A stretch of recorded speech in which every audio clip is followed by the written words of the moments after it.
ये कहानी उत्तर प्रदेश के एक गांव हरिहरपुर की है, जहां परंपरा, संस्कृति और स्वाद की गहराई आज भी मिट्टी की दीवारों में समाई हुई है। यहाँ की रसोई में लकड़ी के चूल्हे पर रोटियां सेंकी जाती हैं, मसाले सिलबट्टे पर पीसे जाते हैं और भरते में मिट्टी की महक घुली होती है। उसी गांव में ब्याह कर आई एक नई बहू रागिनी, जो शहर की पढ़ी लिखी मगर दिल से देसी थी। उसने अपनी पहली रसोई में ऐसा पकवान बनाया जिसने सास ससुर ही नहीं, पूरे गांव का दिल जीत लिया। ब्याह के बाद रागिनी पहली बार अपने ससुराल आई थी। गाड़ी जैसे ही घर के आंगन में रुकी, गांव की औरतें झांक झांक कर देखने लगी।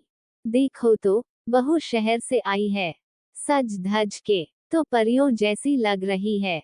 हम देखना, अब इसको बैंगन का भरता बनाना पड़ेगा, वहीं पता चलेगा असली हुनर। सास चंपा देवी ने मुस्कुराते हुए रागिनी के सिर पर हाथ फेरा और बोली, बेटी, हमारे यहाँ पहली रसोई में बहू भरता बनाती है। देखती हूँ तू क्या कमाल दिखाती है। रागिनी ने धीमे से जी मम्मी जी कहा और अंदर चली गई। रात को सब सो चुके थे, लेकिन रागिनी छत पर बैठी थी, सोच में डूबी हुई।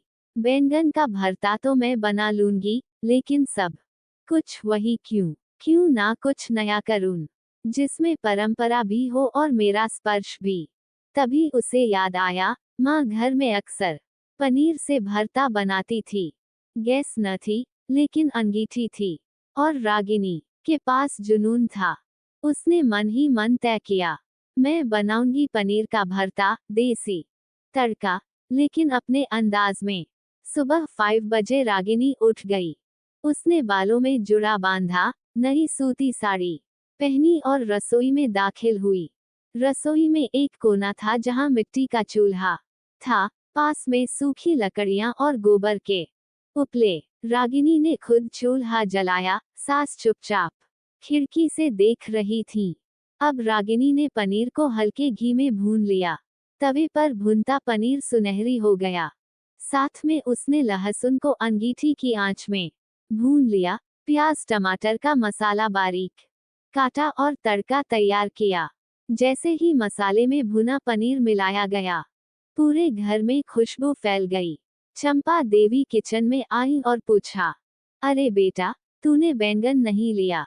रागिनी बोली, मम्मी जी, भरता है, लेकिन आज थोड़ा अलग अंदाज में। अरे रे, शहर की बहुएं बस स्टाइल जानती हैं, स्वाद नहीं। चंपा देवी ने बड़बड़ाया, लेकिन नजरें उसी कड़ाही पर थीं। गांव की औरतें भी रसोई के बाहर खड़ी थीं। अरे देख रीतू, क्या बना रही है, पनीर का भरता। 11 बजे रागिनी ने रसोई साफ कर ली और थाली परोसी। बाजरे की गरम रोटियां, पनीर का भरता जिसमें देसी घी की खुशबू और हरी धनिया की सजावट, मट्ठा, पापड़ और प्याज के लच्छे।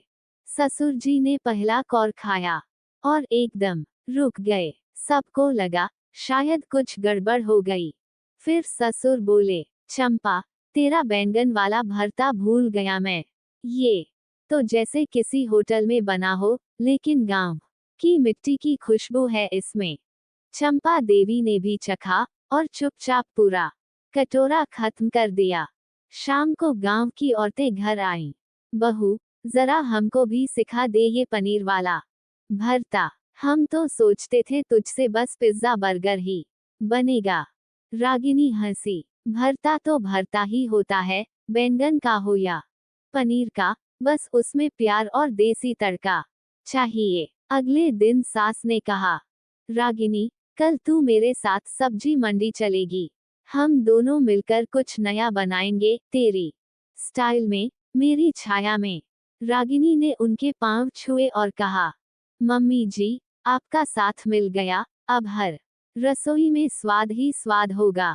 रागिनी अब हर रविवार को कुछ नया बनाती।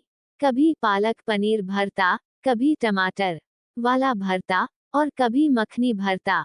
गांव के लोग कहते, ये शहर वाली बहू है, पर इसने गांव का दिल जीत लिया। बिना रीति रिवाज तोड़े, स्वाद से नाता जोड़कर। नई सोच पुरानी परंपराओं से टकराती नहीं। अगर उसमें सम्मान हो, खाना सिर्फ पेट नहीं, दिल भी भरता है।